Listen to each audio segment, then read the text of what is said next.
Hey everybody, Jake Reichbart here. Today I'm going to share with you a lengthy lesson excerpt.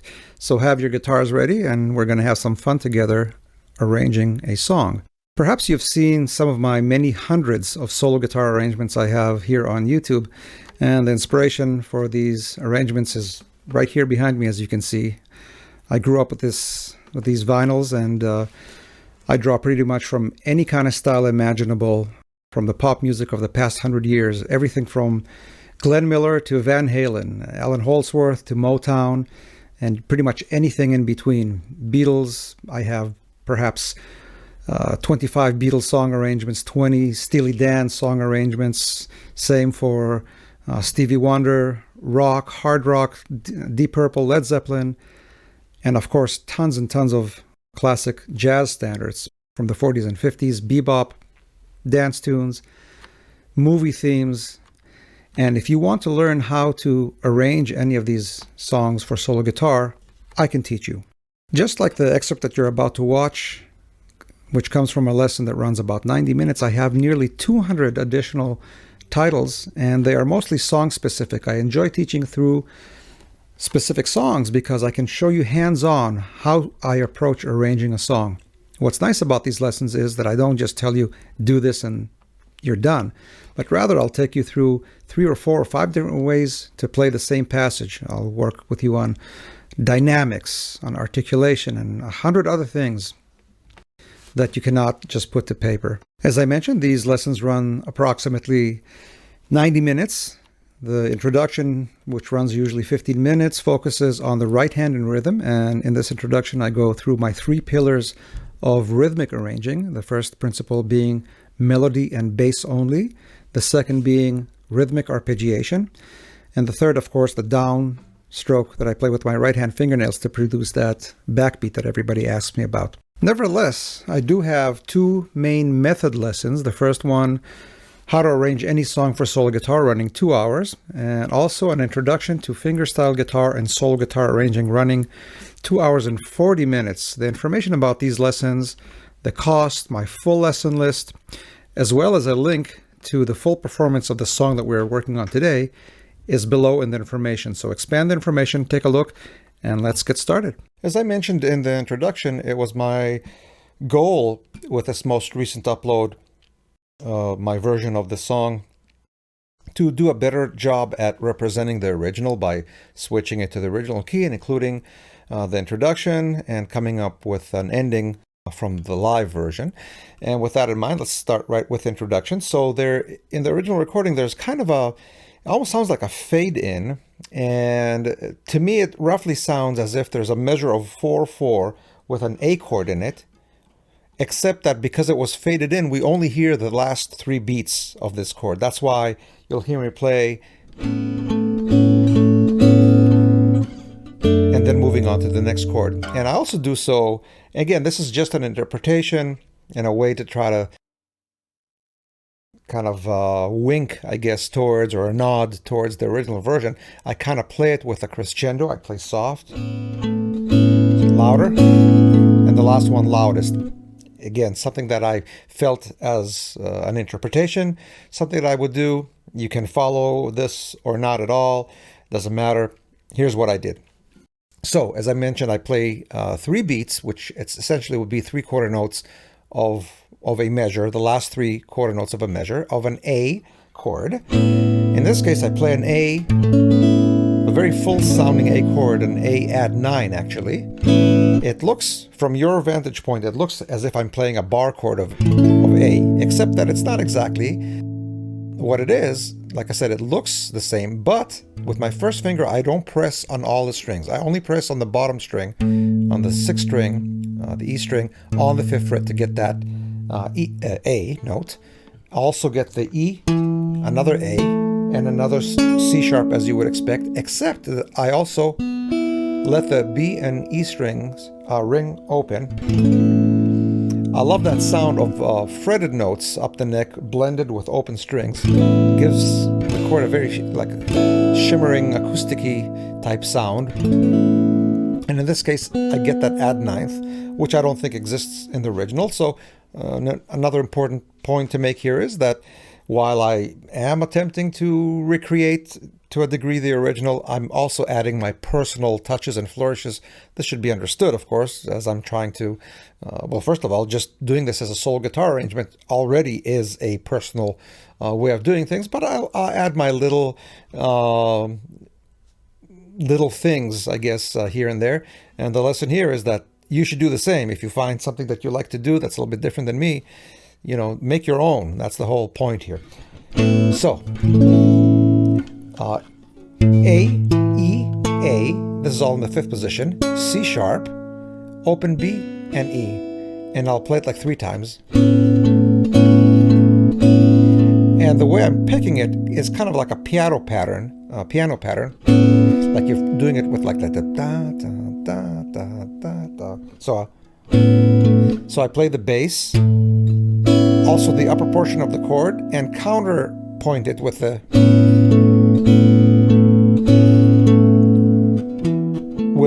maybe, in this case, this A note here in the middle on the 4th string. So it sounds like that piano style. Cha, cha, cha, cha, cha, cha. So that's my imitation of that. 3 of those. Next chord is a D, but with F sharp in the bass. So I play the F sharp with my 1st finger, also an open D, the A on the 3rd string 2nd fret, and the D on top, a 2nd string 3rd fret. And I apply that same picking pattern.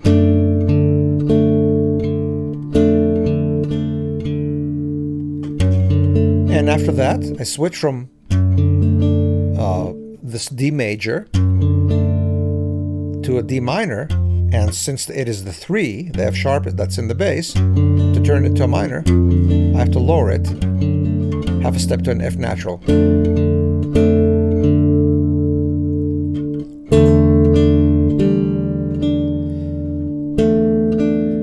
This is an E minor that starts with the suspended. In other words, I continue to hold down the A,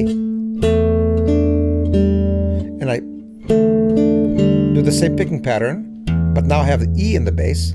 So E, D, A, and D. So it's the same 3 notes on top, here, here, and here, except that after I play this once, I release the A to a G to turn it into an E minor 7, which is what this is.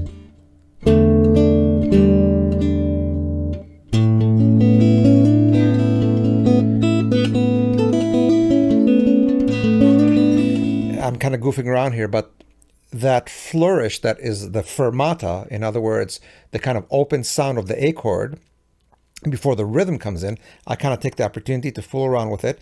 And earlier I played this version of an A add 9 in this position. Here I'm doing a little bit different because I want to create a little bit of movement. So what I did is the A, instead of playing it on the 6th string, I'm playing open A. Now I'm playing the A and C sharp here, as before, on the 4th and 5th strings, frets 7 and 6. But I have this 1st finger free now.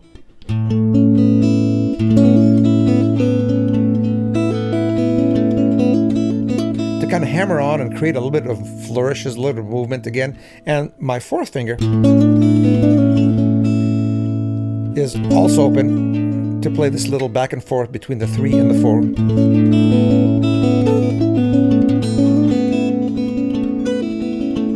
I'm going nuts here, doing more than necessary, but just kind of a side thing here to show you that you can do all kinds of fun things in this position.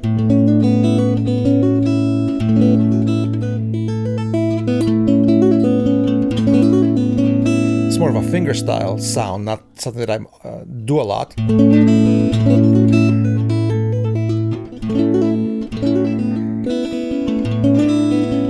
Okay, I'm going nuts here, like I said. Let's tame it a little bit, and let's play the introduction now in sequence. So it goes like this. 1, 2, 3, 4.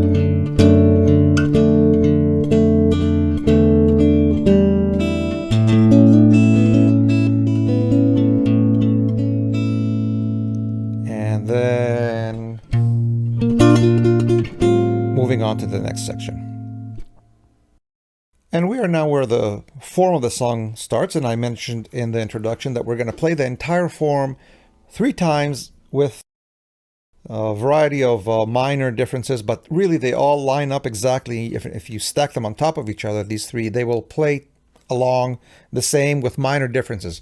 One time you have the melody, the vocal melody, that second time it's replaced by a guitar solo, the third time it's something slightly different. Here there's no rhythm, next time there is a rhythm, things like that. And I will allude to all those differences as we go, but just remember that we have 3 full forms that have the same amount of measures and where the harmony is basically the same. Let's get started.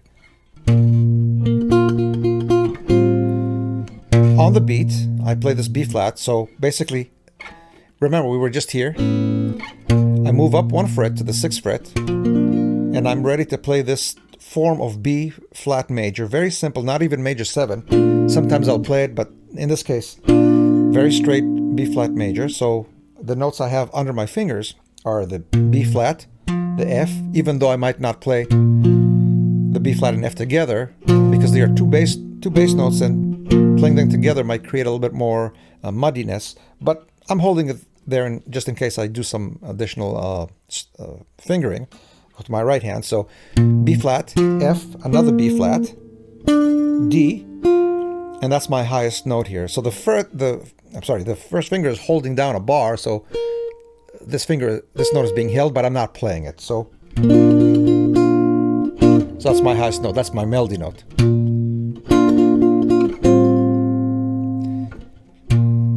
Maybe I'm amazed. And with the fingers, there's a couple of things you can do. Pick it out with the same finger, or use this back and forth motion. I have no specific preference. I'm not a great finger stylist myself. See what works for you. The faster the song is, the harder it would be just to pick it out with one finger. You can do a lot of this bouncing. Not impossible. The advantage of this is the accuracy. You're aiming the same finger at the same finger, and you're going to produce the same note. Here, if you do it with separate fingers, let's say fingers 1 and 2, or even 2 and 3, you get the advantage that you can do it faster because each finger has to work half as fast, but you get the risk of hitting accidentally some other strings. So both options are valid.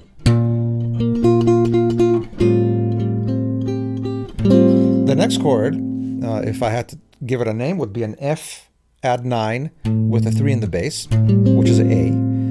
And in practical terms, what I'm doing, I'm holding my first finger down as a bar on the 5th fret. Normally, if you just held the finger, it would be an A minor 7 here, but with my second finger, I play the F. So A, that's the 3 of the chord. This G note is the 9th of the chord. It's like an add 9. That's the 5 of the chord, the C, and that's your root. So notice that I'm arpeggiating. Remember what I referenced in the introduction. I'm keeping it active. Okay.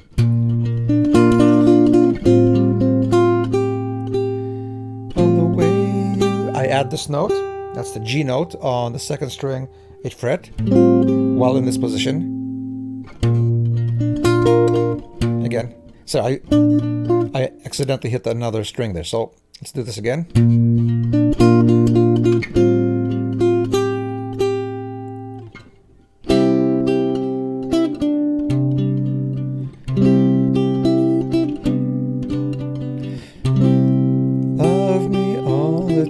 So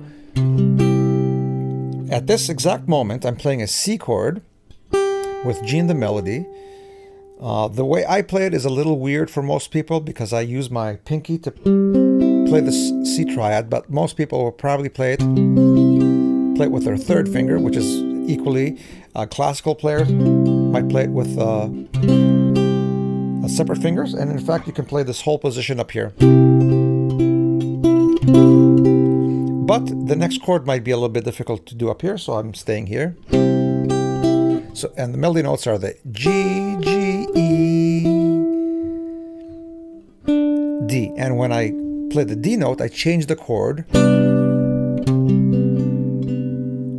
to a G over C, which is a kind of a C chord.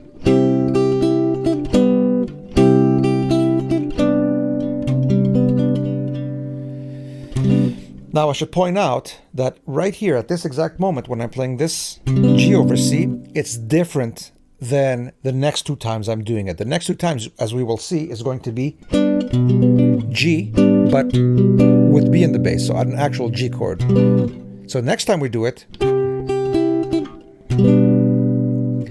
it's a quirky difference that happens only at the beginning when he plays piano solo just by himself. So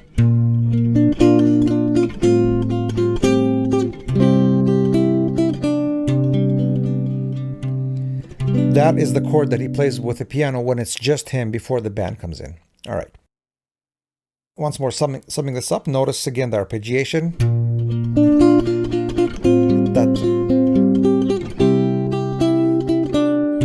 Notice also that this note is syncopated and I only hit the bass afterwards.